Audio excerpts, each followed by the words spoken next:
I went on a government scholarship to Muna to do special physics. Muna campus, yeah. In 1965. What am I saying? 1962. Okay. I used to teach in St. Stephen's College at that time, where I taught for academic year and a piece. Good. And then I went to Jamaica. When I came back, I was placed in QRC, Queen's Royal College, to teach physics. Mainly the A-level classes, the scholarship classes, and to form, but they also put on a number of Form 1 and Form other things, which was pleasant because some of these young students, although I only spent 2 years in QRC, they remember me years back, some of them. What year was that? 65 to 67, 2 years. And how old were you?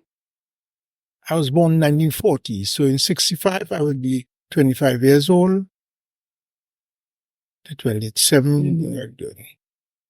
But I never wanted to teach in Port. I never wanted to live in Port. Okay.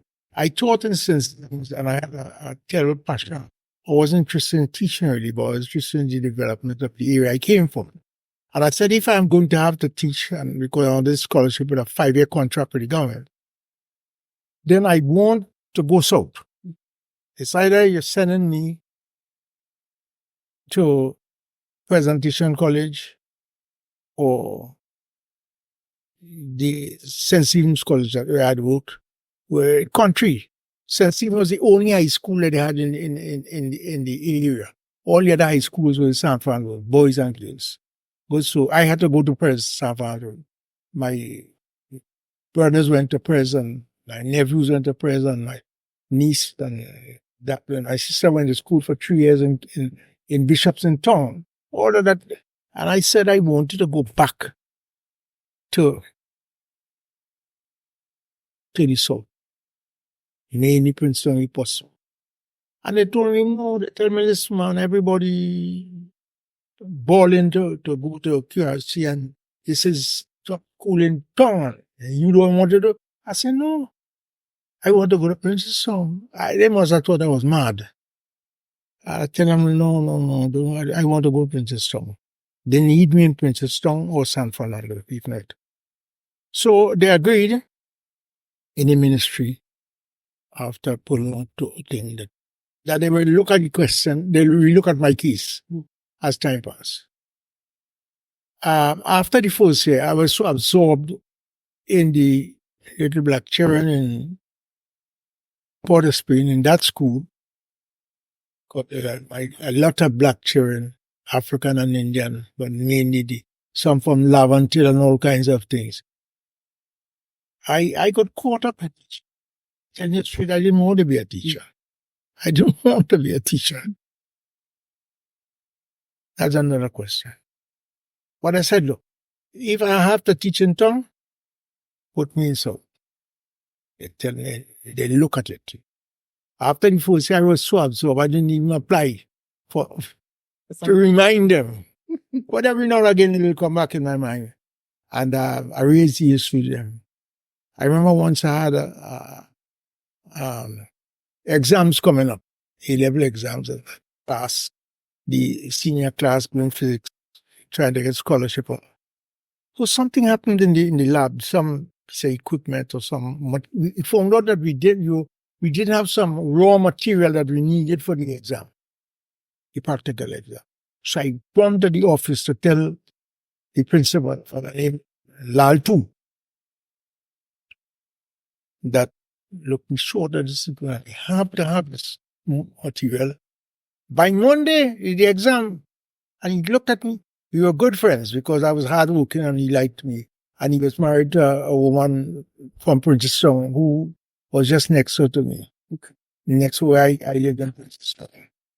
So we got along quite well. He had just come back from Canada. He had spent some 2 years and they put him in that thing. So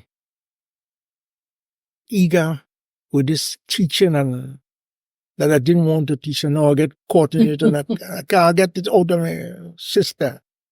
So I tell him, he looked at me.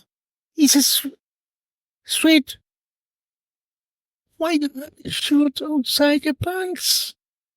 I say, I laugh at it. I thought we were good friends. He's the principal and I'm a hardworking senior teacher. He told me, "No, to put the shirt in your pants." I said, Mr. Lalton, let me talk about that this evening or tomorrow or some other time. Let us right now get the equipment for the class. He told me, "No, this is very important." I said, "What?" He persistent. He's not listening to me telling him about the equipment. I said, right. And I tell him, I say, I had put in that thing that I didn't want to open PRC and I want to do South. I'm going to leave the teaching.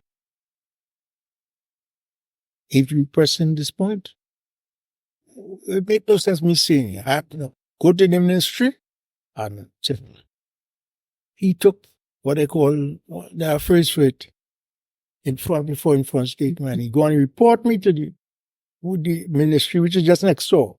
How Sweet is improperly dressed, and he told me to fix myself, and I would not fix myself. So by about 1 o'clock, before school closed in the afternoon,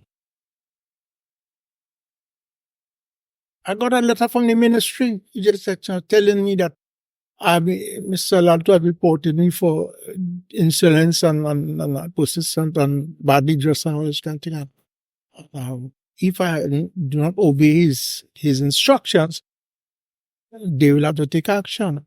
I said, "What? Good." And I wrote a letter to the ministry telling them I had told Lalto the same thing. I said, "See, right now, I don't own," and I remember the phrase, the arrogant young black fool from Princeton. I remember the phrase. I told him, I said, "Listen, I do have a pigeon or a parrot on a stick. And if you want to press me on this issue, I will leave and not come back to I could stop teaching. As I could go and stay in my mother gathering." I was very, yes, I tell him, "Look, you tried to press me, put my shirt in my pants, and you know the history of the shirt in my pants. My brother, who is now dead, who was about 6 years older than me, had gone to Mona while I was there in my last year. He had done languages. He had, in the last year of the Spanish degree, they used to go to Mexico to spend the vacation, the long backs, where they get immersed in it. Just like how the French people would go to France and spend a whole year. So the French degree was a 4-year degree, but the Spanish degree was a 3-year degree because there's right here, encourage them to go and spend the 2 summers. He had come back from the year before and bought about 3 shirts from me. They were called Parapera. You must know. These are the shirts that are short sleeve. It could be long sleeve, but the pockets are outside, both up here and down here. Right? And I remember he bought a white one, a pink one, and a blue one. He brought back these shirts for me. I was so keen on the nationalism Mexico. Why you tell we don't have a just code? We were in all kind of crazy thing and put on not and feeling good. I was no radical, you know. That's the next question. So I decided, look, Winston, you have to leave PRC. Everybody looking at you as the greatest place to teacher here. What? Scholarship person. This is top next to the ministry. I said, I did go. I said, I want to go back home. I want to go back home. So then he followed those and I am prepared to leave the job, to resign and do nothing I was really crazy in those days. Yeah, they pushed me. And so when the year finished, that was my second year. By which time I was almost to the point that I kind of want to stay in town because of the students. And at least two of my students ended up being professors in medicine in Moon, and some of them are specialists, kind of thing. I was work hard, and I didn't want to be a teacher, but I work hard. So they agreed to give me a transfer. So I had spent 2 years in QRC, and they sent me to Mudsec, San Fernando. They had just built this school. It was supposed to have 2 batches of common entrance classes. One for that part of San Fernando and one for Pinal. So the school was called the San Fernando and Pinal School. Years after they built the school in Pinal for them. A number of years, it was carrying 2 sets of homework. So the first year when I went down south, the school was about 3 years old. And I went down there and fell in the trap of teaching. You know, it was a passionate thing. I'll tell you. I met a number of students who went to prayers and things, and we decided we want to make Mudsec, as it was called, as good as Press, as San Fernando Press. We all went to prayers, or most of us, and we decided we're going to make Mudsec as good. And that is about cricket, sports, football, academics. And we start to work hard. In fact, out of that, by 2 years' time, we got couple of students. I know some of them names by heart, and they remain friends. They're retired now. In A-level distinctions in physics, I was teaching physics, and there was a woman named Brother Lynch from St. Madeleine. She went into health and thing like that, and she did work with the medical faculty as a teacher. She did a PhD in teaching. But then she was doing chemistry. She had just come out of Mona, out of St. Augustine. So I would have been in my 3rd year when I went to Mudsec of contract, and she might have been in her 1st year of my job. And we all worked up about this Mudsec and making it into this great school and blah, blah, blah, blah, blah. Giving lessons in the evening, falling up to the street late, coming Saturday, all kinds of things. That I got trapped in teaching. How many of you were doing that? All the staff, young men. Some of them dead. Leslie Sutral is dead. 1 or 2 of them migrated to Canada. But Ramki Soong spent a year there. He went in the UE after. And so we went. Work hard. And sooner or later, my brother, who graduated, was sent to Mudsec. So the 2 of us ended up in the same school. And another friend of mine, Roy Amy, sportsman, national footballer, all of this, who also went to the press and sort of thing. We really set our head down. We decided that we go work hard and make this school a good school, a great school, scholarship winning and all this kind of thing. And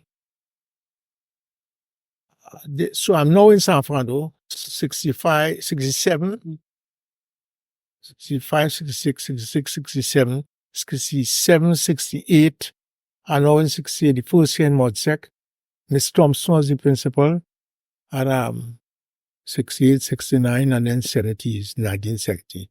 So I was able to put in 2.5 years in Mudsec before I was thrown out of teaching.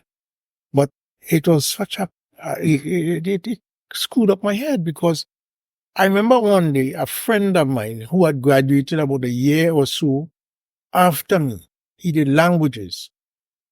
So when I came to San Fernando, in my third year of the contract, he was in his first year contract, and he was teaching us the same obsessive idea what we could do to lift all these people in South Trinidad who abandoned and neglected, blah, blah, blah, blah, blah. He called me. He said, Sweet, I want to talk to you. He's younger than me. He graduated after me. He's in English, I'm in physics. And he stood up talking outside the corridor. And this is a very important occasion in my life, because it is what caused me to move to the next step. And he started telling me about the children teaching, and some of them coming to school with bust-up shoes and all kinds of craziness we have going on in the school of poverty, and how some of our students who leave there have no work, they're unemployed. I remember one particular boy from San Fernando. He ended up winning a scholarship in A-level. And he said, boy, what we could do, other than just teaching. And we trying all the other, brother and them was giving lessons to students lunchtime in the evening in chemistry. I was there teaching some of these students in the evening. Baba was staying there on Saturdays to come and play cricket, because he wanted that team to beat QRC and Naparima, where he taught and was a student. And that kind of passion he wanted to make up. I don't know if I was being influenced, instead seduced. So me and Rain started to talk. This is Wayne Davis. Wayne Davis. He ended up a vagrant to San Fernando, and died a vagrant, having been expelled from teaching, all as a result of that. So we decided, look, what we could do. And we said, listen, we could organize. I think he was involved in Tapia, this kind of. I'm just making sure that it's. Huh? What's that? He was involved in Tapia? I suspect he was a member of Tapia. Okay. And he wanted to do something like that, grassroots kind of education. So I tell him I ain't not done just having an education class for poor people, children, unemployed. I just, but anyhow, and he organized by a fellow named Sonowa. Sonowa father had a drugstore on Sipero Street near the library, not too far from. And Sonowa went to Naps, just like Wayne Davis went to Naps. Sonowa stayed to mind his father's drugstore, but Wayne went on a scholarship to Muna about 2 years after that. So we decided, he told me that Sonowa have a place up Coffee Street. That let us meet with some of the unemployed youth in the area and see what we could do, because he's not sure what we should do or could do or whatever. I tell him, all right. And I came down to this. I think I came with a friend of mine from Princestown, a cousin of mine, to go and to have talks with Wayne off the school campus about what we could do as young Trinidadians for the unemployed youth in South Trinidad. We had the first 2 days we had a debate as to some of them wanted to put on plays, pseudo culture kind of thing. Because that was Wayne's position. He was in San Fernando as Congressman, and he did English degree. So that is how he saw it. I did physics, and I wanted to intervene in the process of the poverty, in doing something that not teaching them simply to appreciate Shakespeare or plays or to read some sophisticated novel. That is not what so we had a lot of debate and disagreement as to what. And we decided, let us he knew a couple because he from San Fernando. I was a person. He will gather some of the fellows unemployed from San Fernando and we start talking and see what we could do. So I said, all right, I came with a husband and somebody else of Princess Strong. And we went into this building that someone had on the corpus. Was like an inn. A sophisticated inn where people would sit down and drink, educated people and things. But that was in the night after 7 o'clock of the police, so that it was free for use by us, me and Wayne and whatever group of whoever called discards in society to see what we could do. The debate it began a heated debate on the question of I believe that we should try to see what we could do to educate these people about their predicament. And at the same time, see what we could do to guide them in dealing with their unemployment in whatever way that came up. They became, to make them, instruments and agents of their own change. So that involved discussion, talking about the national situation. And we started a meeting, we met about 3 times in thing. And one night, we went in for the meeting. I coming from Princess Strong. And it's supposed to be at 7 o'clock, 8 o'clock. The door of the place was upstairs down here to go. No, sir, no key. I said, and we downstairs, what the hell is this? We don't own a place, we are paying rent. Look, we have, and this time we have, our numbers have increased about 20 young men from San Fernando, about 4 of us from Mud sector, because mainly Mud sector teacher would be.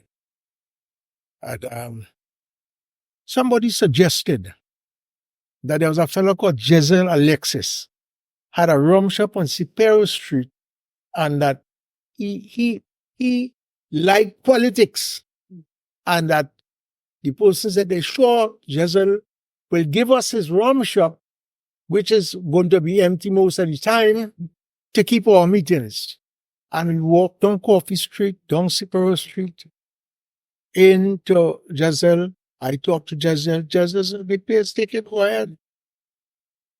He had two sons I knew of.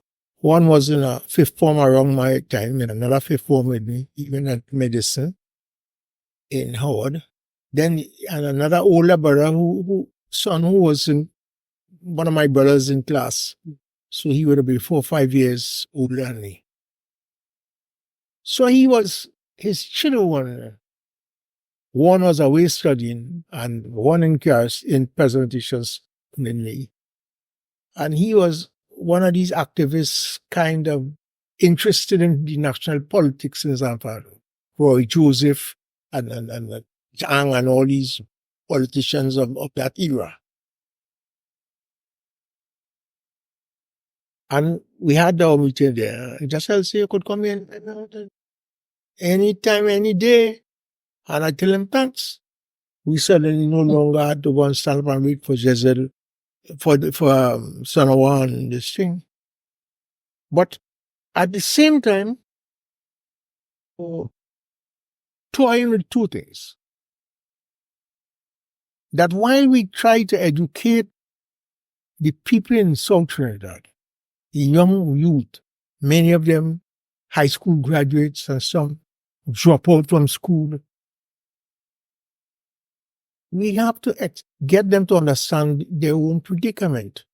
Why are they unemployed? What could they do about it? If they have to approach government, what agencies they have to approach, etc., etc.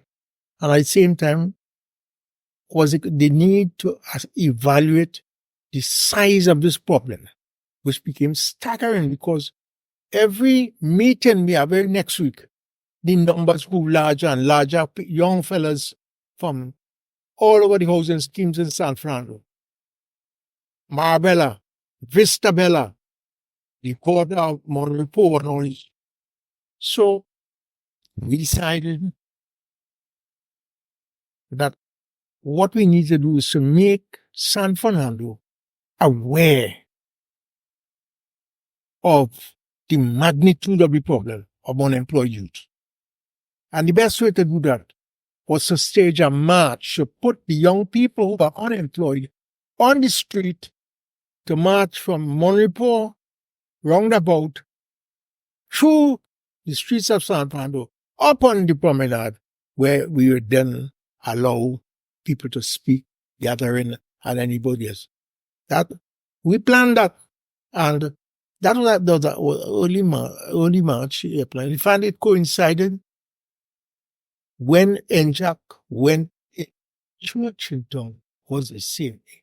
February 26th. We put off our march because we felt, and I use the word we, because we're discussing and that we hadn't done enough work, and that not enough people would come, and that we do not know the reaction of the people in San Fernando. We wanted to get the maximum number, and we wanted to be able to. And therefore, the burden of addressing the members and whoever would turn on the houses, what am I saying? The San Fernando Promenade, Harris Promenade, very famous in our life later on. And the responsibility was going to be me and Wayne and anybody else who want to come up to it. So we did that. This would be a Saturday when I'm not teaching always. And so we put off the march because we felt we hadn't done it. And so that is the same day NJAC had the business done. We had no connection with NJAC. We were not involved with NJAC. We were not involved in going. We can't question that whole thing. But our business was South Trinidad and unemployed youth and what could be done for them. So how long were you meeting as a group before you decided to have the march? The march would have been, we were meeting, what month? February 26, 1970 was the day that it went into the cathedral. 1970? Mm-hmm. Good. We are talking about 69, about a year or so before that. We had been going on for about a little more than a year. When did it formally become UMROBI? And along the way. I'll tell you about that too. Because, as I said, we wrestled with what is our focus.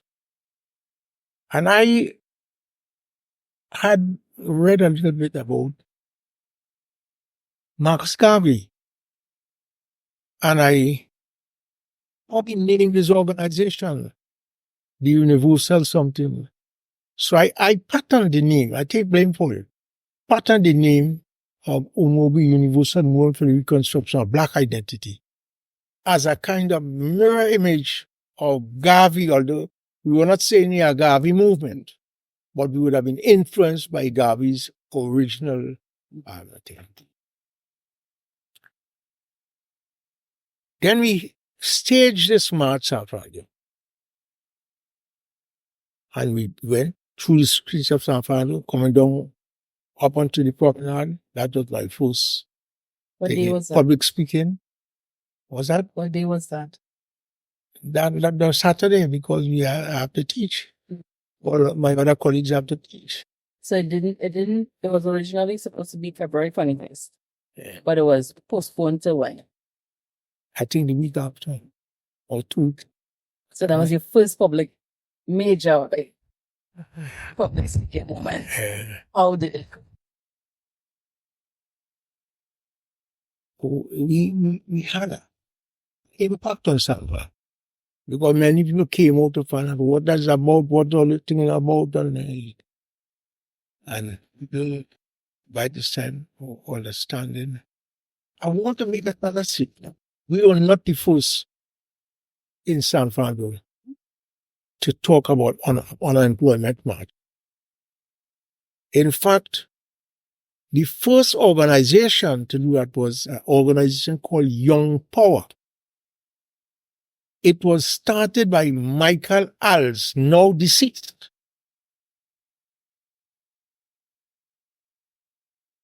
Michael was a brave fellow because he was way ahead of us. And what he did, he was working on the unemployment in the oil belt. He was catering for Point 14 Superior. And he led a march of unemployed youth, even worse, from Point 14 to Port-au-Prince. Yeah. When did that march take place? That march took place before all this thing with NJAC and even us. Michael, after he had organized that, went to England. I don't know whether he was thinking of studying or what, but he went to England. And I don't know what happened. And he came back to Trinidad and found out that we were active. UMROBI was active. And he made contact with me. And we started to talk, and he started to come to our meetings. Michael Alls and one of his lieutenants, a fellow called something Mascan. I do not know his I look in all over. We do have anybody to tell me what it was his first name. Yes, Mascan. He was living in the Roy Joseph scheme. He used to have a Douglas fella. I remember vividly, he had long hair up onto the shoulders. And the only man who could tell me was his other name has since died himself. Another fellow who joined our organization called Shelton Williams. He died about 3 years ago. That's what I tell you most about. So many people of that era that died, including NJAC. So our focus was in part, we were unaware of NJAC and the business because they were operating out the UE and they had some links with OWTU and George Weeks and what they call the boss, Joe Young and his. So that they formed NJAC. The university students, OWTU, and they formed. In fact, as we were developing, it's every time we go and ask George and them to give us the room to hold a meeting, they give us what's the cock and bull story, and I say, all right, we will find an next place. So we had to be drifting around. I suppose they were more impressed by being associated with Port-au-Prince University students and who the hell is Sweet and these fellas. That continued for a long time. When we asked them to give us the whole San Fernando meetings, they said give us 10, wouldn't. That's another thing. Anyhow. You tell me about the day of the march, or you had the first public speaking event? It was important because what happens is a lot of people who influence because they saw that this is not 6 people. We had people by this time. We had attracted people from Pleasantville, that housing scheme area, all the housing schemes in San Fernando, including Marabella and Vistabella. We had members joining. And I remember every meeting we had, we used to have meetings in the night in one of the housing schemes, that gradually people from older people, there were 2 Muslim boys, I can't remember the name, because they had an organization affiliated with the Black Muslims in America. But what do you call him again? Elijah Muhammad, that whole day. They were Black Muslims in those days. Good? This is before Abu Bakr and all these black Muslims. And but they didn't have an active organization. They had 1 or 2 members, and therefore they started to come to our meetings. They could get new ideas, they get more some people to discuss with, and they understood that they had fraternal ties with a wider attachment. I remember those two young fellas, and we started to attract the unemployed youth. I would go, a couple of us would go in the various housing schemes on weekend, like Saturday and Sunday. The people invite you to come and talk to the block the scheme, and I would go and we talk about all and sundry things. I was doing while I was teaching, as it were. And the skip, we ended up meeting some people from Deep South, including some of them who were with Michael as before, and Michael organization was no longer functioning, so they literally come to us. We didn't have any formal membership form or officers, and we didn't have that structure put. And that was a serious price for us. We existed in isolation. We had no contact with each other. I point out to that. We would go and spend Saturdays or Sundays in Point Fort, where people invite you to come and talk.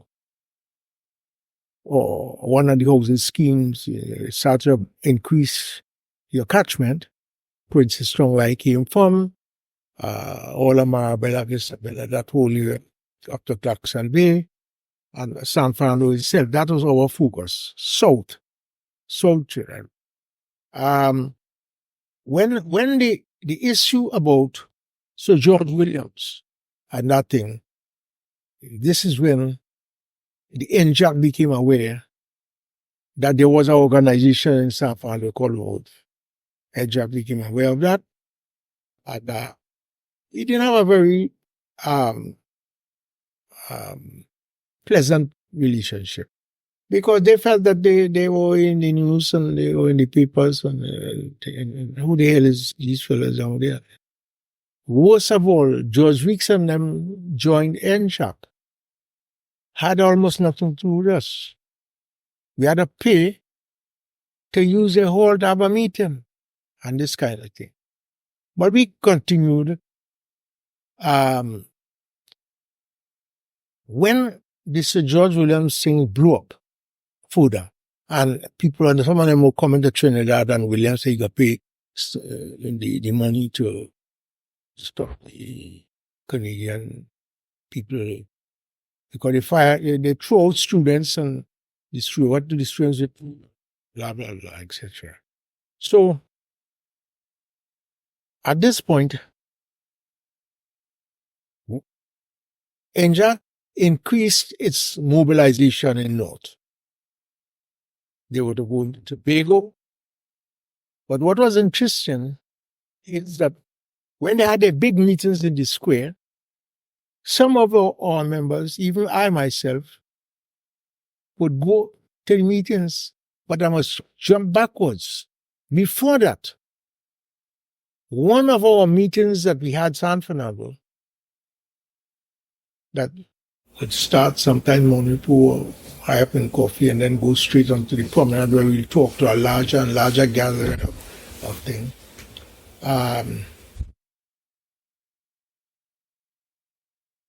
The meeting decided, well, that's how to say the meeting, because some of the young fellas from the house, various houses, decided to come and tell me, look, man, we up in the promenade, that they feel that we should go down High Street and come back up High Street to anything. I might have been naive or foolish, because our march had stopped on the promenade, and we had had a big meeting addressing people, not only the unemployed gathering and thing. And I honestly didn't read a play. I always admit that. Because it was unnecessary to go down the rest of the promenade to go down to the bottom of High Street and to come up High Street, which was night. No business places were open. I misread the play. I always said so. I paid for it, but that's an important point. I didn't want to do that. In fact, I'll tell you something. When I reached the top of Cipero Street, Wayne tells me he's not feeling well, or some such thing so, that he can't go down do the demonstration further down by Cipero, across by Presentation, and up on the promenade. Tell me he can't make it, he's tired, or some other coconut there. I can. I say, Wayne, you're leaving me alone to be in charge of this demonstration, going down to close off on the promenade. He say I can't make it, I'm tired. He wasn't a big muscular fellow, he was a slim free. And I assume that he might be. Anyhow, when we went on the promenade, we had a meeting. A number of us addressed the crowd, and then we agreed to disperse. Some of the fellows come and tell me, listen, they want to take the demonstration down to the hospital, down the hill, and up the thing at that point. So they will disperse by the library corner. I didn't want to say no. I said, all right. When we reached the bottom of High Street, I was in the front of the demonstration, technically leading the demonstration. We had some flags and a lot of people in the demonstration. I remember hearing some loud noises. I couldn't understand what was that. Some people said the police behind us at the bottom of High Street. And what I say, what for what?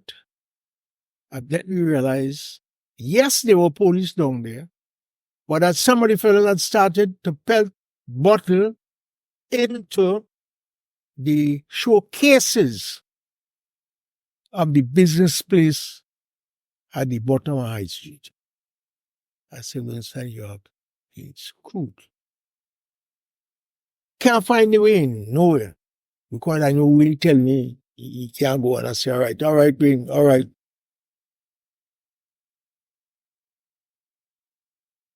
At that point, the demonstrations scatter up High Street. People running left, right, and center, but generally going up. So I was in the front of the demonstrations. I continued the demonstrations. And somebody tell me that police at the top of High Street going to lock up people. They're out there. So somebody tell us this, don't go up High Street. I have to branch off High Street to a side. And I took off before the top of High Street to one of these side streets where they have shacks, a lot of shanty, almost to the top of High Street. And the police were at the top of High Street locking up people, and the bottom of High Street locking up people, and demonstration disputes. And I decided, I remember a woman in one of these shanties telling me, come inside here, come. The police locking up people. And I went in her shack. And she asked me where I want to go. Where you going now? We can't go there. I said, right. I will go Cure. Because my brother was working in Wassa. Was an engineer in Wassa. And was living up the hill off Cure. And she told me, look, you go along here. I will get a taxi from him. And the woman left, went in by the taxi stand by the road there. She tell me when she get the taxi ready, full, one more, she will come back for me. And I went and sit down in the woman's house in London shop. And she went. And when the taxi was almost full, she sent back her son or grandson to tell me I'm safe now. And I took myself up in the taxi stand opposite what used to be a gas station, and they dropped me in town. They dropped me in Curragh. Went by my brother and I stayed by there. Next morning, it make news and next day. And Suite at large, they lock up A, B, and C and charge all of us with malicious damage to glass and showcases and taking part in a riot. And that was an interesting exercise because it was the start of my own suspension as a teacher. This is what appeared top black power being held and more hunted. Let's see. This is Wayne. This is Leonard. He was at UMROBI. They were not involved in this was just I just showing you a picture of median, and this is Wayne. So this appeared the day after the march. Yeah.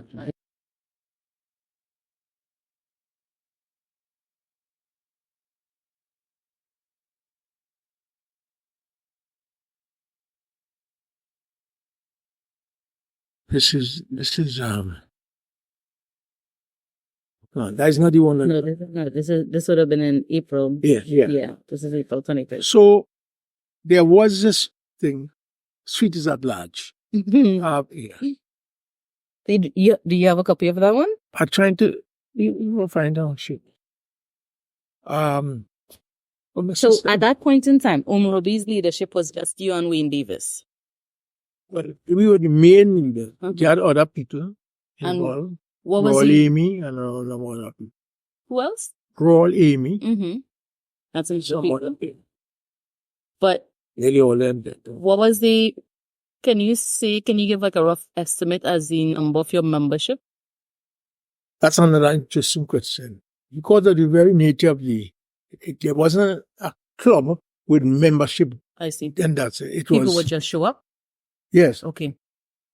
and therefore organizational structure-wise, we were not well structured. Mm-hmm. It was mass education rather than us.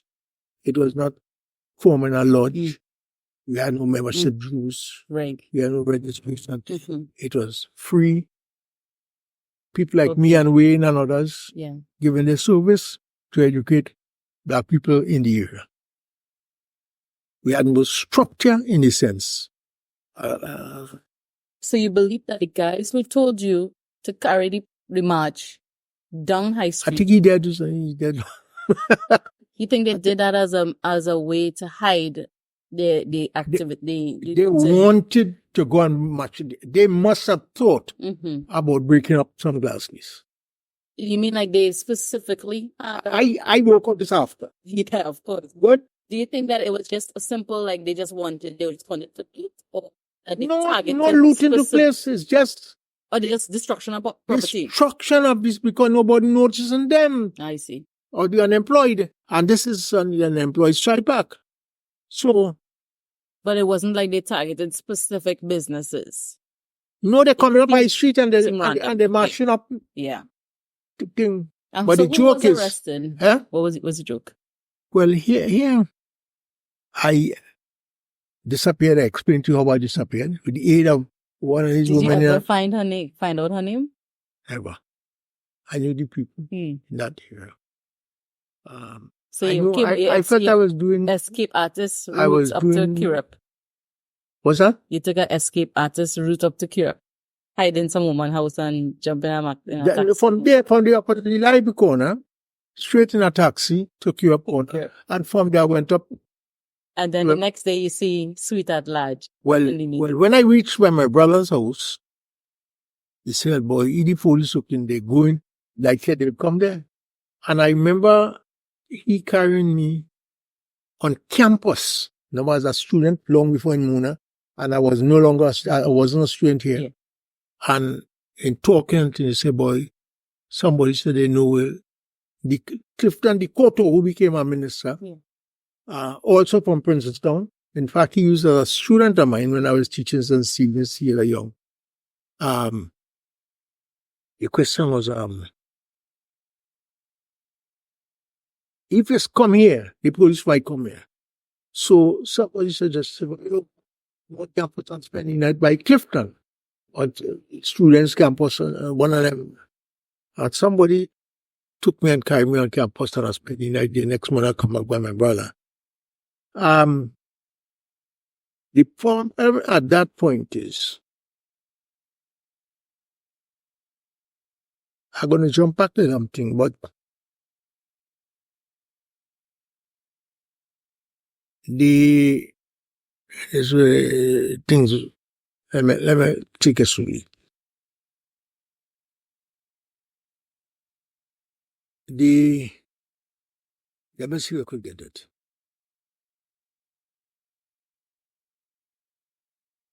Basil Davis was another important case because Basil Davis was shot in the square.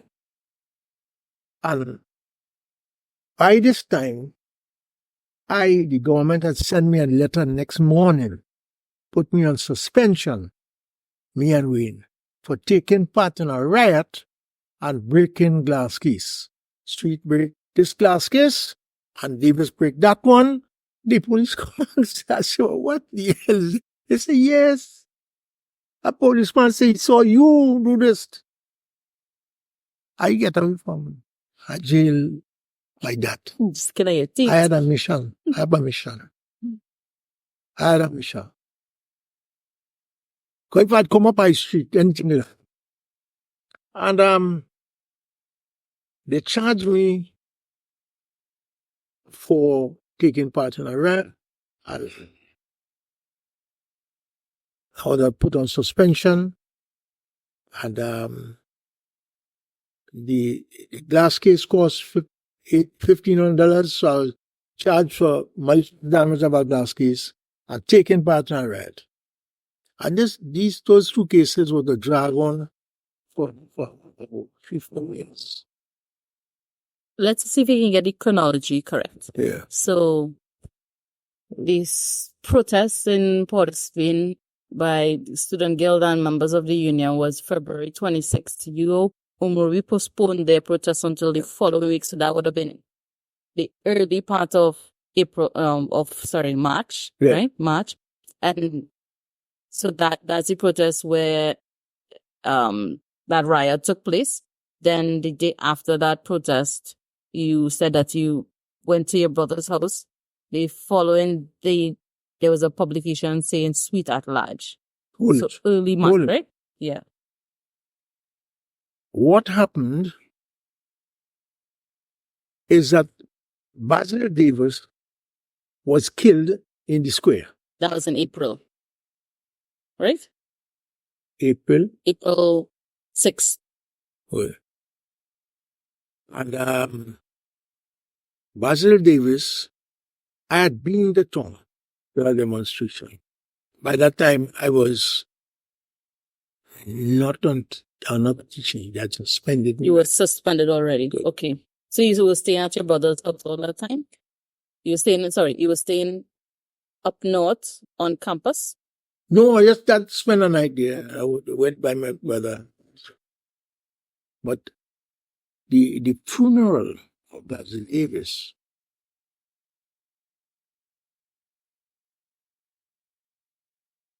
there was demonstration because he was buried in San Juan. So I had left my brother's house and I was going into San Juan for the funeral.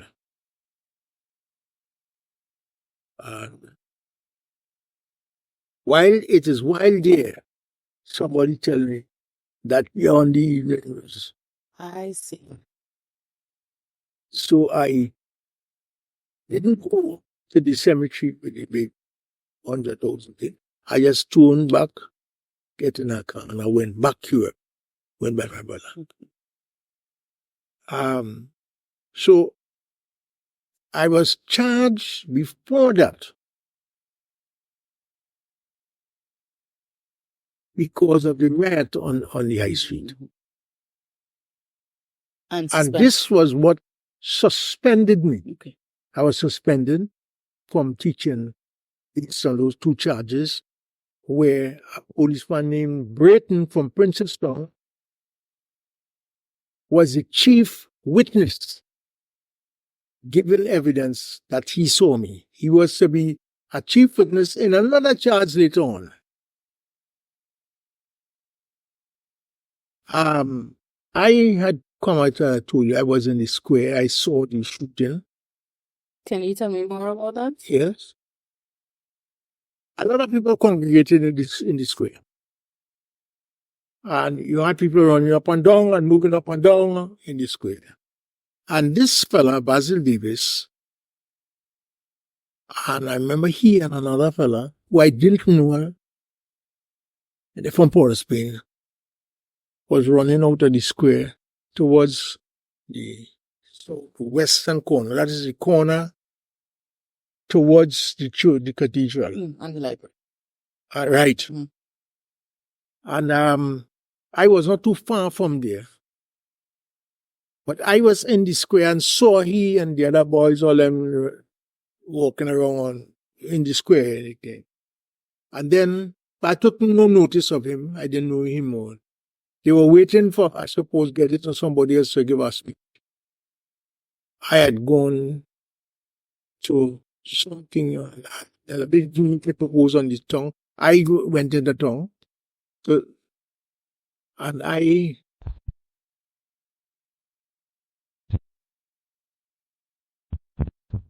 what happened is, so when I went back, I heard that the police was looking for soup. Well, and I took off and and this was gotten away from there. Tell me about the day at Woodford Square where you saw Basil Davis. Yeah. Mm-hmm. I wrote something about that on saying become vague in your mind. It's 1970, how many years? It's also very traumatizing, isn't it? Very. Because I saw the fella shot, I was not far from I was all from here to the wall. And this policeman had a gun. Less than 5 feet, yeah? The wall. Yeah. Mm-hmm. More than. This wall, yeah? Yeah. No, the glass. Yeah. He is running, the policeman behind him, and the policeman, I remember seeing this stocky policeman aiming at him as he exited the back gate. That gate was open. As he exited there, he turned left to go towards east. And the policeman is behind him. And I don't know, I think he turned and the policeman shoot at him. But what I vividly remember in my ears, I'm not familiar with guns. All I heard some go, bang, bang, bang, with a highly, not an explosive, bow, a lightning. And the policeman had, girl, if I am lying, I could fall right now. The policeman had his gun. It's a little gun he had in his hand like this. So part of his fingers will have been on the muzzle, which is short, and the rest of the gun here. And he shot at the fella. And this boy was, got kicks in around. I don't know what he did to provoke or vex the policeman, but the policeman was running him down, and he ran through the back gate, and he turned. Policeman shot him, and you hear about 2 shots, and he turned and fall. Dropped right there in the road. So I thought that he kicks in, as I say, that is all as part of the whole, that he must be high on drugs, or high on, well, there wasn't so much drugs in those days, high on alcohol.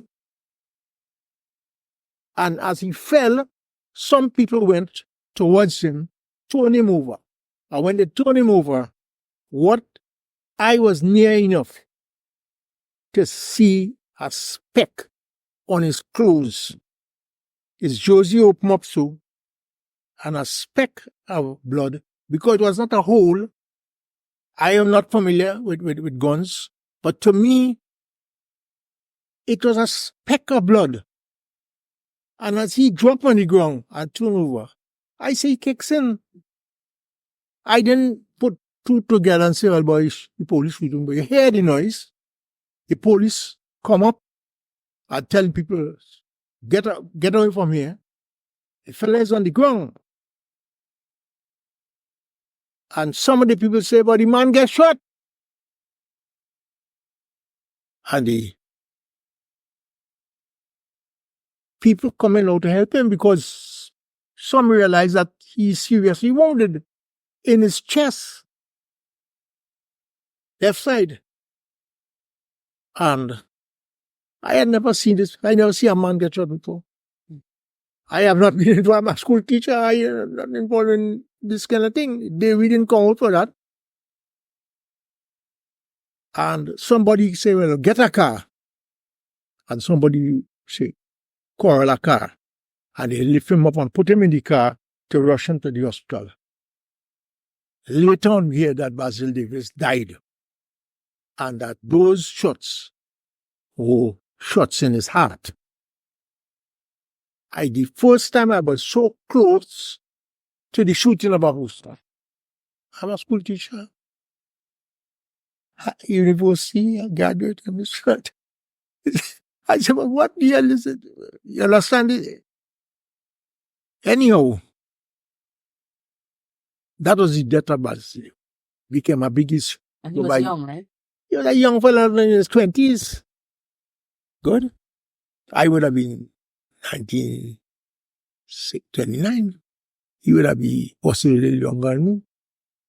And I say one of the many young unemployed fellas and from the Port of Spain side congregating in the square, and the police was hitting him and he running from the police, and the whole part of it is kicks in and part of it there.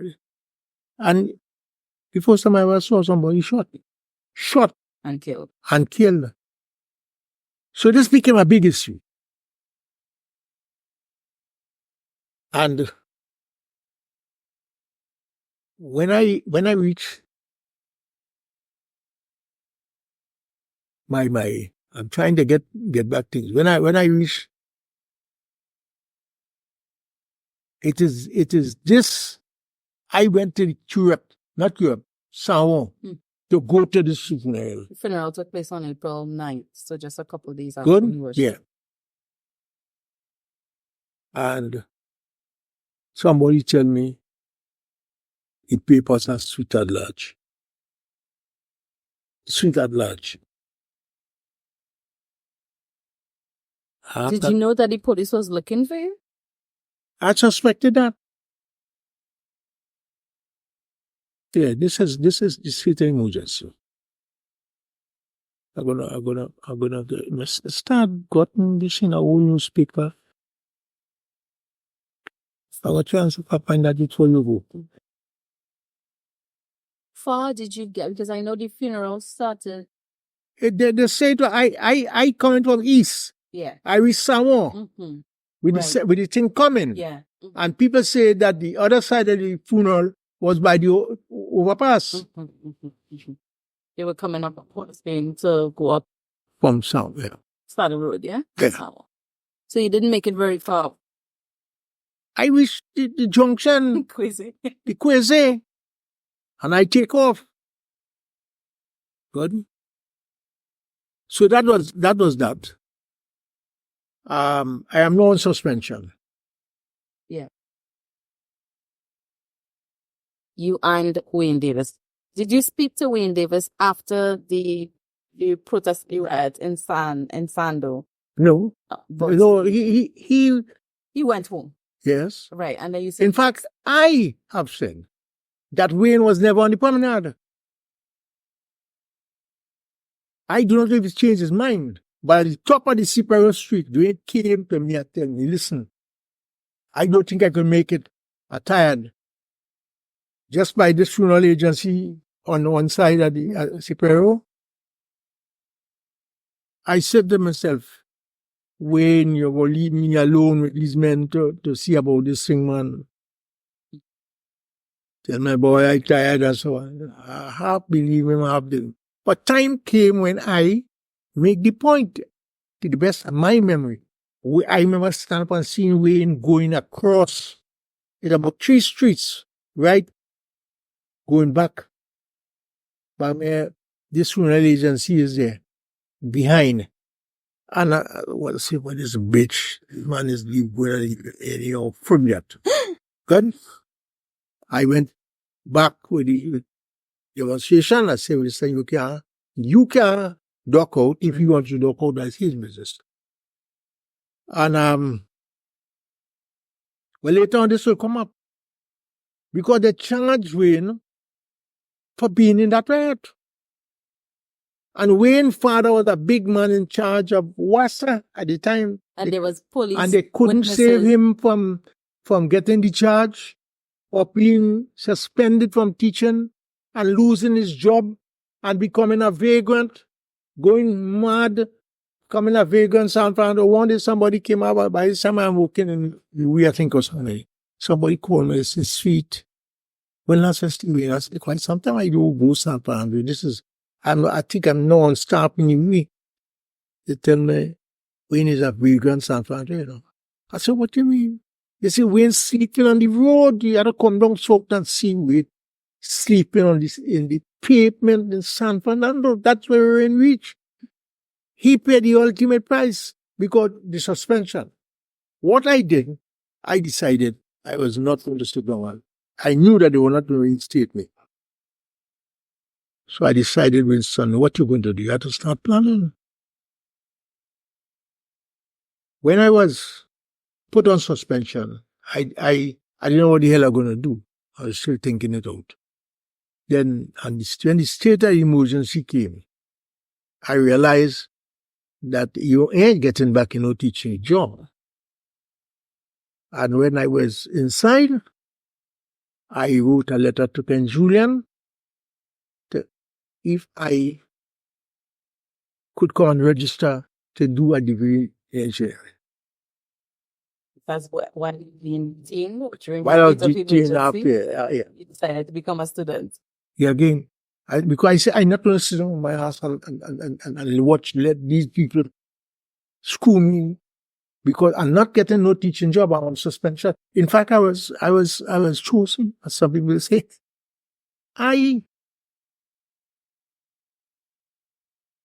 What happened is, when they suspended me from teaching, I set a national record. I was on suspension from February, when this riot took place, 1970, until June of 1965. I was on suspension. 85? 65. You're going backwards. Huh? You're going backwards. How? You said 1970? 1975. 75, okay. And I will tell you why. Because by that time,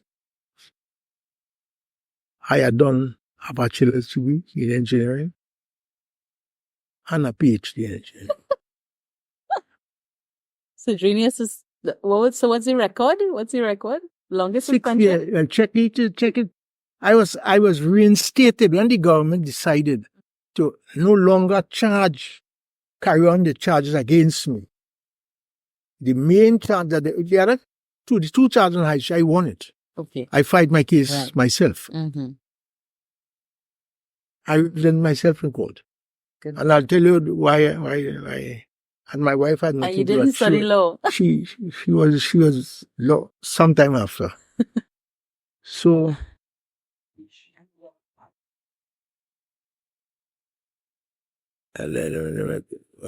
What it's on just one. Let me get this. This one says good that you come because next year I may be able to remember anything. I'm just going to remember a very long thing. What I said is, look, it's when Williams declared the state of emergency, they arrested a lot of us, I included, put me on Nelson Island. I spent, I think, 28 days of the first state of emergency. And then Williams, they moved about, I missed the number. I used to say 17, but some people tell me it's 12 of us were charged with sedition. I could call some of them. I tried to call numerous to get some of the names of the fellas. A lot of them dead. Who would give them. You see, what happened is 100 people were detained on Nelson Island. 100. When I was in the National Trust, I tried to make up a list. And if you go in on Nelson Island, you'll see a list of names. I did that when I was now employed as the chairman of the board of the National Trust. That's why I say I would like to see that place called Butler's Island. Because he spent more time there than all of us. He was detained twice. Good. And you have to document this. I don't know. I'll do my best. He has to be recognized. He's one of our national heroes. And I know I hope you have other things to do, but you're taking your time. You're busy. You have to go anywhere. I'm here for as long as I need to be good. here. I'm going to tell you all I remember. Can you tell me what prompted you to go into Port of Spain for the march? I went in the march. I'm on suspension by this time for the march. And they're having this big demonstration in Port of Spain. So I'm working. So I'm going to hear what they have to say, what NJAC have to say, and what is the state of what's going on. Good? Remember, at this point now, I have 2 charges against me.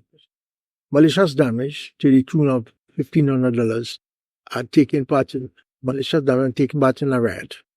2 charges. Suspension. Good. Then Williams declares the state of emergency on 21st.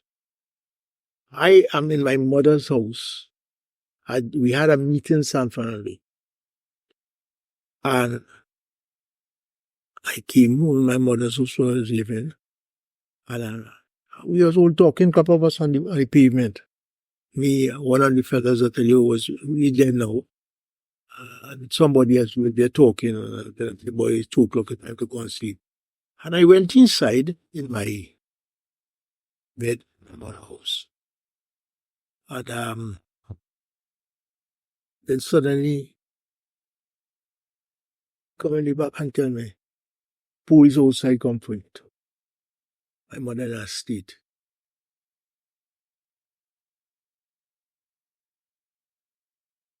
In front of my mother's house, park up several police vehicles full up with policemen.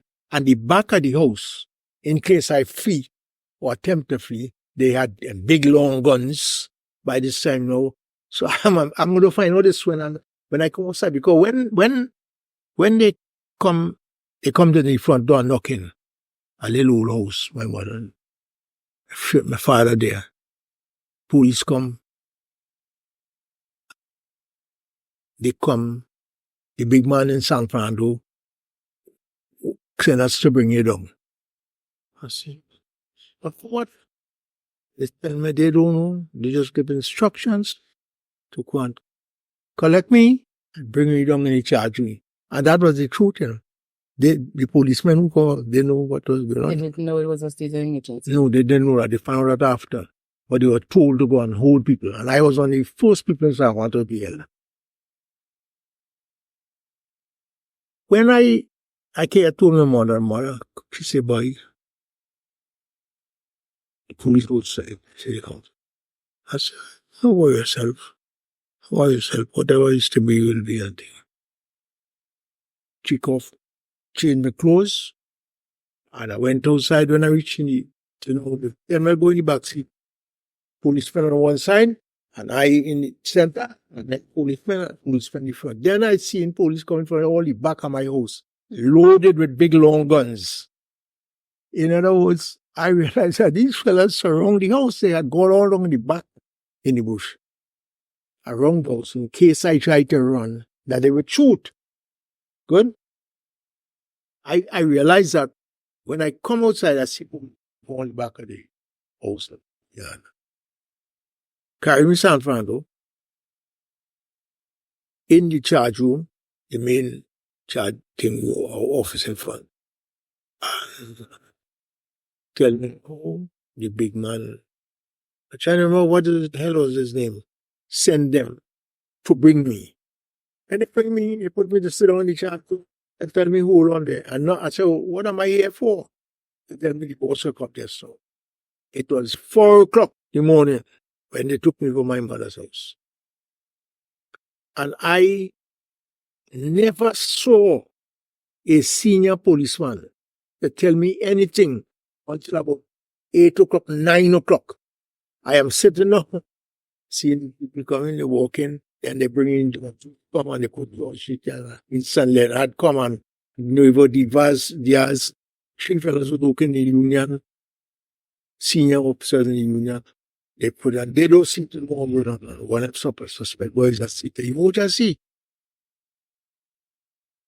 I was the first person to be brought in from Princeton. The others came in after, and somewhere around 8 o'clock, 9 o'clock or something. So, come. And I usher in downstairs into the Black Maria, you know, the big van that they're looting, inside, lock the door, and you inside. But you tell anything, explaining or tell that they don't have no responsibility. They say they get instructions from Port of Spain. So go and collect the rest of all you. This. All right, that was it. I don't know whether they were, in those days, the government could have shoot you. They could have claimed to say you get shot or anything. And when we reached Port of Spain, they decided to head towards St. James to the army. And when they reached the army gate, I remember this vividly. That's why it's important that you. Nobody waiting for you to go. When I read Detention, and I said, nobody know what the hell, all of it, 4 of us, 5 of us, nobody has George Reed, Wilson Leonard, and in the back of the van. And they drive it, they reached to go into the what do you call it? Base. The base. Nobody know what happened. I remember vividly looking out through the wire up high up the sun. And I saw a young man who I knew in my youth. He came from Princess Song. We used to call it Balkati. His name was Harold Stephen. Right? Years after I saw him in Sealots, he used to live there. But we never got to meet to talk after that. I saw him there and I said, boy, what is going on? He said, boy, hell in the army. The army will vote. I said, all right. That's all he knew. And he is on the outside of the gate with some other military people. He's a friend who grew up with me by a year older than me. We used to live in a house about from here to almost a little further than that one over there from next. So we grew up together. Balkati. Sister name in evening. Remember his brother named Joseph. We grew up down the same hill in Princeton. Nobody could tell you what happened. They took me into town. When we reach down on the base, and you hear that thing, so somebody in the gate vicinity, tell them, you better carry those fellas back in town because the army in upheaval. This is the same day that Rafik Shah and LaSalle. They were inside the base with their own problems inside of there, which I knew nothing about. I had never met Rafik Shah. I didn't know Rafik Shah. I had never had any dealings with any of the fellas in the army. They carried us back in the Port of Spain, in the main police station. You see the one that Abu Bakr and had blew up once? Carried downstairs. They have big cells downstairs and they put you in a cell. I can't remember whether I was alone or what. What I remember vividly is that you could climb up and peep outside at the highest level and realize that what you are seeing is the road level. So that your building in which you are in the basement, below road level. And you stay there for quite some time, till almost dark. And then they came back, and they moved us from there back into a van, back down in the base. And when we come out of the base, this fella, Hell, the one who was he the one who had the museum? I think so. It's either him or your brother or cousin. I can't remember, but Kelshall, one of them, was in charge of a set of Coast Guard people.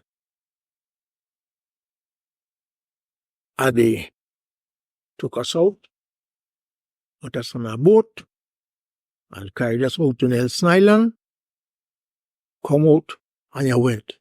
They had, what do you call it? Police, Coast Guard, and some police surrounding the building.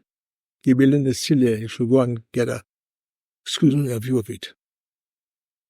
And they put us inside the building. The building had no rooms.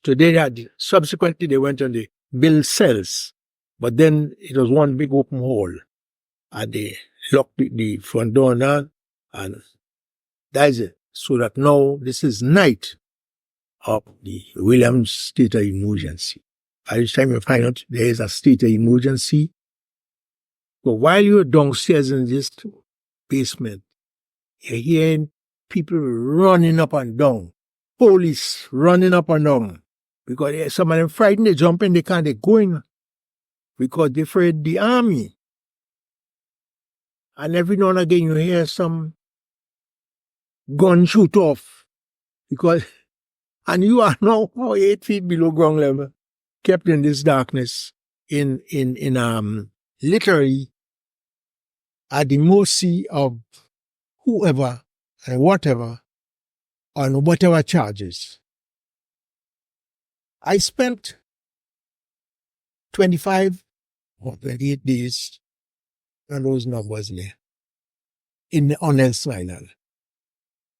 By which time they had almost 100 people collected down there. Then we were taken into Port of Spain by Lodge, into the Red House. Driving from the basement of the Red House, coming inside, and you come up a stairs into that was the High Court. And you were in charges that you were charged with sedition. And I somehow or other, I think we knew we were going to court, and that they may have read the charges in Nelson Island for us. And I remember writing a piece of prose. I can't find it nowhere. At that time, you wrote this thing? Yes. You expect to die anytime. I wrote, it was in defense. I'll call you name this one. There is a French Jew who was charged with sedition, and he spent time on an island, on the island. Dreyfus. Mm-hmm. I tell you, frightening. I hope you deep all this. You're doing a good job. Huh? You're doing a good job. Don't worry about your memory. It will come. I wrote because to me, that's what I read the letter. Dreyfus was charged because the other non-Jewish officers were envious of his mature time in the French, and they conspired to fabricate a charge of treason against Dreyfus. It's a famous books have been written on it, and films have been made on it, and the case has been about because Dreyfus, one of these famous French philosophers, organized a mobilization of people in France, in Paris, and forced them after a couple of years to open the case of Dreyfus. And Dreyfus was exonerated. So he found this was similar to your situation? Because some people had fabricated a charge against him. Because I'm saying, what have I done? But sedition is supposed to be proven, isn't it? Well, get all of those things. So about 100 people would have been charged? No. They were charged with lesser things, but about either 12 or 16 of us were charged with sedition. And that charge could be vacated 6 and some years after. The government, one day, by the time I finished master's, the bachelor's degree, I am almost finished the experimental work and the write-up first draft for my PhD. And I received a letter while I'm finishing my write-up. It was good to telling me that the government will no longer intends to pursue the matter of sedition against me. And therefore, I have to report to the Ministry of Education to be reinstated in my teaching job. So I was on suspension with half pay. That's an ancestral race for you. Wonderful story. I was charged with sedition with 12 other people. On the 23rd, of January, February, put on suspension until, that is 1970. 1976, June, I receive a letter, at which time I have done bachelor's degree. I got a post-class. I got a scholarship to do my PhD. I got vexed with them, so I decided just the same week when I get vexed with them, I was on a research, what do you call it again? A fellowship, scholarship, government, university scholarship for coming to senior class. That, that's the next, there were people who were trying to stop me from getting a job. And I said, well, if that is the case, if I come first in my class,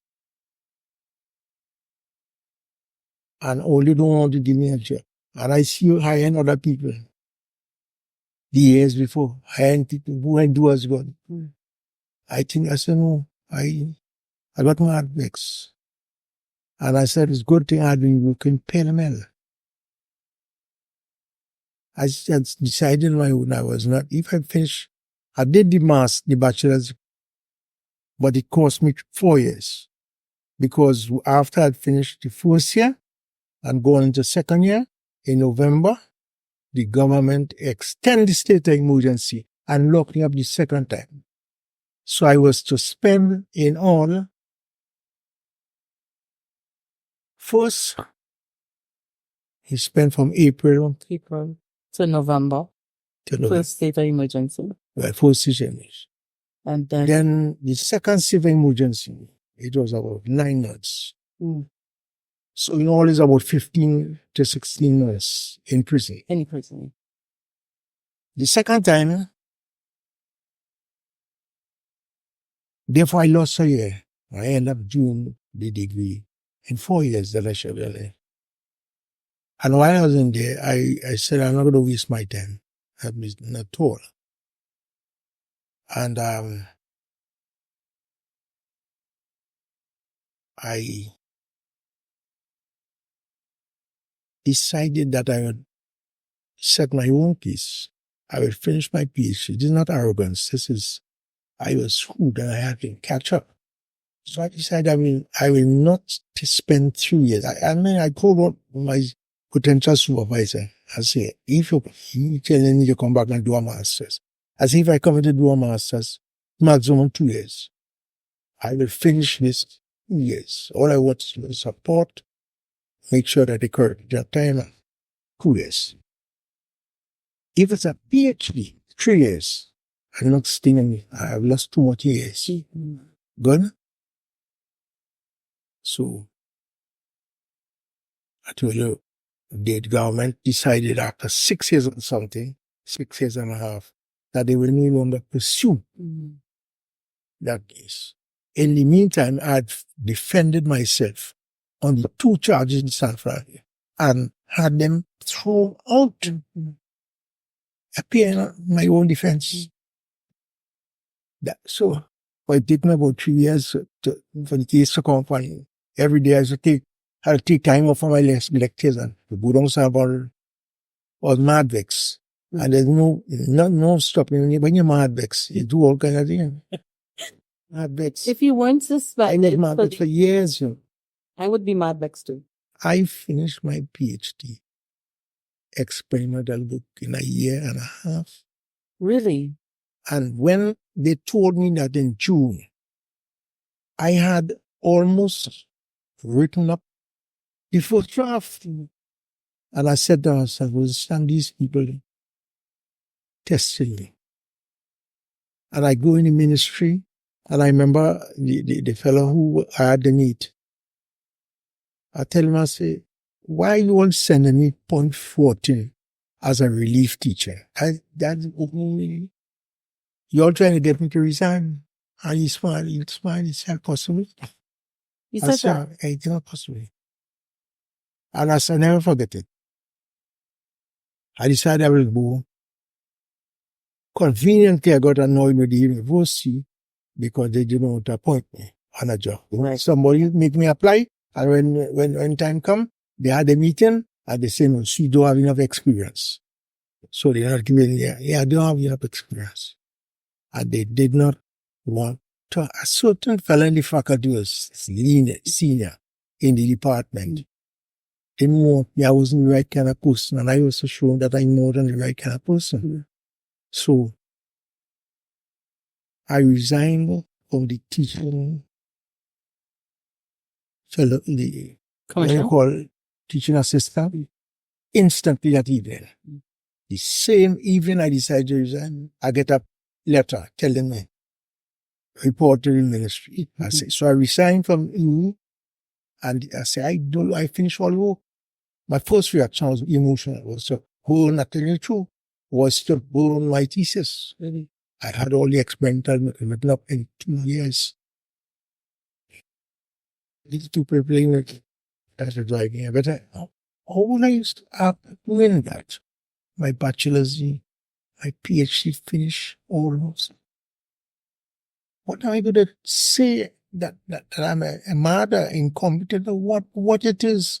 But the forces are great after the forces are great. I read against me.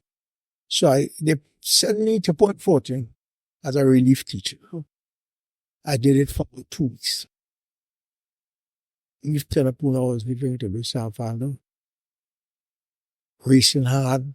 One day, I tell you the truth. This is undocumented. One day I overtook a taxi driver around a corner. And as I overtook the driver, something came to me. Winston, what the else you trying to do? You're going to get killed. Possibly that's what they want you to do by sending you down there.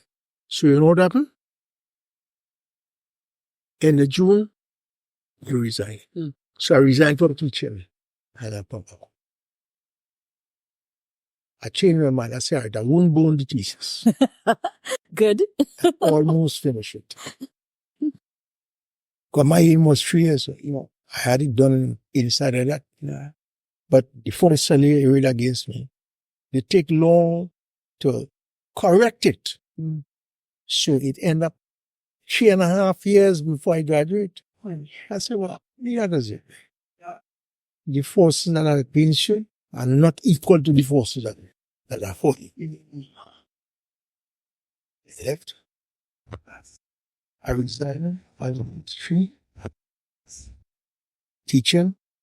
The longest post on suspension. 6.5 years or something like that.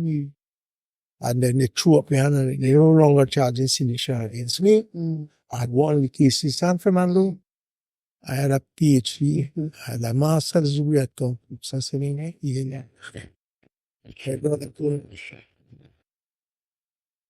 had an engineering company. Tell me, come home. I didn't want to come home. I wanted to have it. And I went and worked for 6 years as a contractor. After that time, I was tired of that and I left. And at that time, they called me in the faculty if I'll change my mind and come on. I said yes.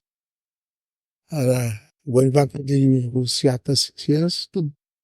I haven't left. Because when I left, I was kept on for years part-time. And then Julian called me to join the staff at Houston. I stayed there for about 15 years or 18 years or something, helping them do their work. And I'm still a Professor Emeritus at UMROBI. They appointed Professor Emeritus. And so it's the forces. Yeah, some reason why they wanted to teach me a lesson. Or to set me on a part of one that I didn't want to be a teacher for. But so here am I, being a perpetual student. And a reluctant teacher. No, I'm not a reluctant teacher. Not anymore. No. My students make me feel that I have done almost. I never wanted to be a teacher. But when students meet me in the airport, or they meet me, I just came back and they come and look for me. And carry on this kind of thing to make me feel good that I helped them. And I said, well, boy, possibly you didn't want to be a teacher, but you were meant to be a teacher. But you had to be a teacher. That is not your choice. I resist the idea of being a teacher. I thought that not what I wanted to do. So what did you think you wanted to do? Medicine. Medicine. But that is another story. That you saved it. Ask me what you want to ask me now. So the 2 charges during state of emergency were both sedition charges? The 2 charges, no. First, I told you the charges before those 2 was were based on the Riot Street thing, right? Yeah. Malicious damage, to the breaking a glass case, and taking part in a riot. Yeah. Those are the two charges. Right. And then for state of emergency, you were charged with sedition both times. There's one more time. He was charged as state And then sedition. extended, sorry, they And they extended just the, keep, right, okay. I wasn't even studying there. So at the end of it, I said, some people say I'm blessed. Others say you had a function, a role, something to play. And that is why you were protected. You're protected. I could tell you, I told you my age. Yeah. I tell myself I'm lucky. There are people like grew up with dead. Yeah. There are plenty of people who are detained with me dead. So I say, well, boy, possibly somebody watching over you. And you have a purpose. Is arrogance, eh? So like arrogance. I can't explain it. I mean, when this struggle goes on, you feel bitter. And when it finished, you tell yourself, it could have turned out. Yeah. You know, You made it to the end of Wayne became mad. But was he also arrested during the state of emergency? Yes, on Nelson. He was kept on Nelson Island. Okay. When he came out, he was already shaken from being packed up thing. And then only after that, when became mad, he lost his, became insane on that, whatever you call it. So I said, well, boy, you couldn't be like that. There are a lot of people who, when they went into the local, they just give up. Some of them, they know what to do. Some migrate. One or two of them who migrate were able to finish, and Dalcio was able to do a degree somewhere in Canada. So that all have not failed. Some of them were able to establish. There's a fellow, a Jamaican fellow, Blackwood. He was detained with us and charged us in jail. He ended up going to France and England. I think the last I heard about it is that he was in Canada. He did a PhD in electrical engineering. He was doing electrical engineering bachelor's degree. He ended up doing a PhD. So he did fairly well after. He got married to an Indian girl who had an engineering company here. So that the story is about that. What other areas are you interested in, Fernando? Well, as I told you, I went back into UMROBI. I became an academic. I had my struggles with them inside the day. They found that I said, I want to go too fast. What became of? That's a nice question. When I came out of prison, the first time, reassembled, decimated, and a lot of people frightened and all kind of things. Some are in prison, some are detention, some afraid that because the police threatened them and all kinds of things like that. And that was an elaborate program to destroy any kind of organization out there. All the organizations, they suffer from all different kinds of problems. We had the harassment of the police, and young people feel afraid, and then the government started the program here, and they will give out something and to distract the young people. And it was difficult. So what we did, we joined, it was a no vote campaign.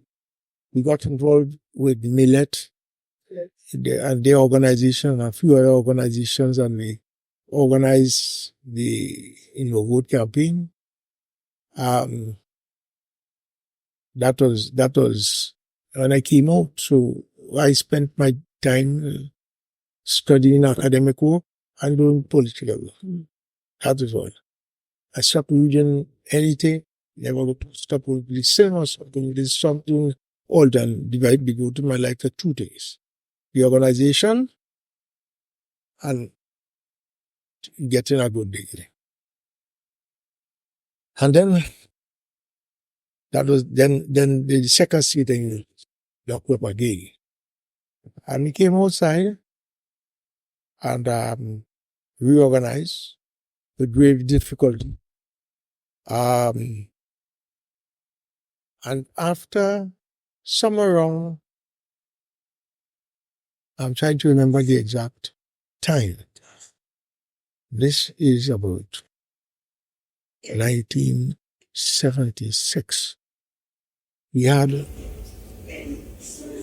Rafik Shah and then joined with Pandey, and they had the, what do you call the organization? I'll call it organization. This is Pandey and Shah, Joe Young, and I'll call it the they had an organization, and that survived. And we, so some of our members, had a long debate what they should do. And some of them decided what get involved in that, and a couple of them went into that. And we kept surviving, meeting from time to time, diminished, depleted number and impact.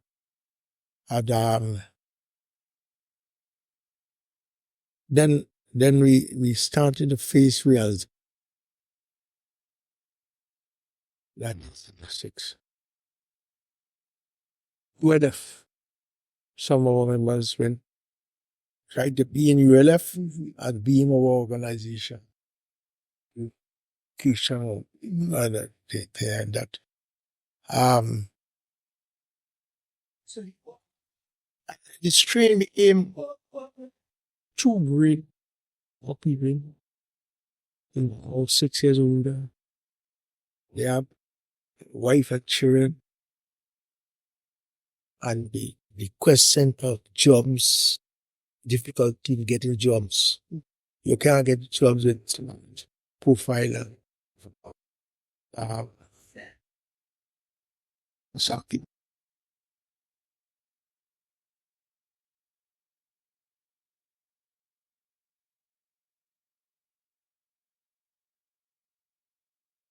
Engage in a serious analysis as to what is demanded members in the organization by the objectives in the politics.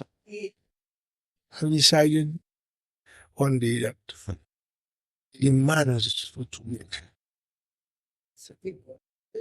And then you end up with a shell of an organization. And Jack went through the same kind of thing.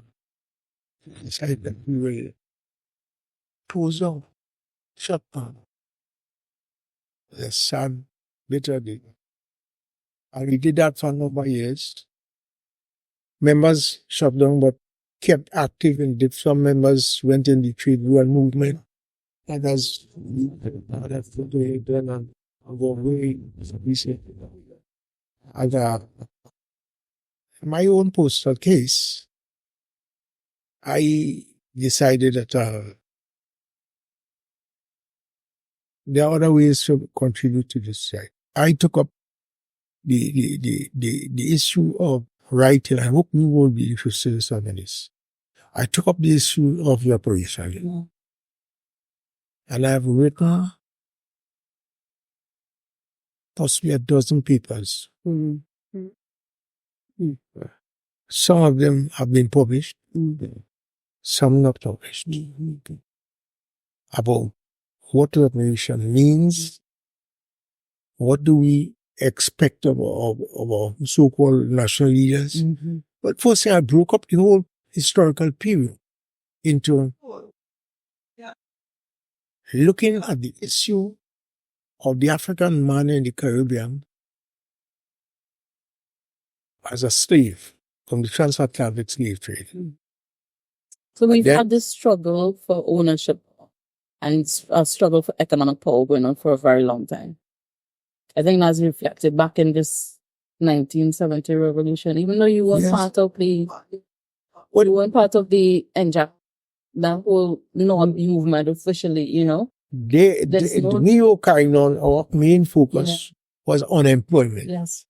But it because of its nature and the membership, we started to discuss the question of the African interest and the question of what the government responsibility is. Because I was telling you about it. First you have the period during slavery. At the end of emancipation, there was never attempt to distribute land or to compensate the African. Right. As a matter of fact, the plantation owners were the ones being compensated. Well, so that is first. Then we go for the period of 1834, 38 to 1946, when the government is kicking out with the earlier fellas who tried to fight the gums on them after. And in 1956 with the PNL, and then 1962, in 62, the discussion with the British never included the reparation for the African. To see what that's a debt that our government took over when they became independent, took over that debt from the British government up and now. They were wealth, generational wealth is a thing that never matured in our system. So my father, when we were going to high school, we were living in a rented house. Renting is the evidence that in fact you never had generational wealth. So that's a part. And our government, Williams, all this progressive thing, never took up the issue with the British about land distribution or reparation for the African. And that led to this economic imbalance. And then we find now, so they lock up people thinking that they will quell the thing, but it continues. Then we look at 1976, we know a republic. We have a second constitution, but the constitution does not deal with the backlog of the debt. Neither does it deal with human rights and fundamental rights of the African or the cumulative debt to the first people. Good. They even carry out some brutality against the East Indian too, But I'm saying this is the colonial debt. And when the government, Williams and them, they take over, they should have dealt with that problem. They chose not to deal with it. Why is it that what we have is a generation of only death? Young men dying every day, fighting each other, killing each other. That's the effect of the failure to deal with the reparation of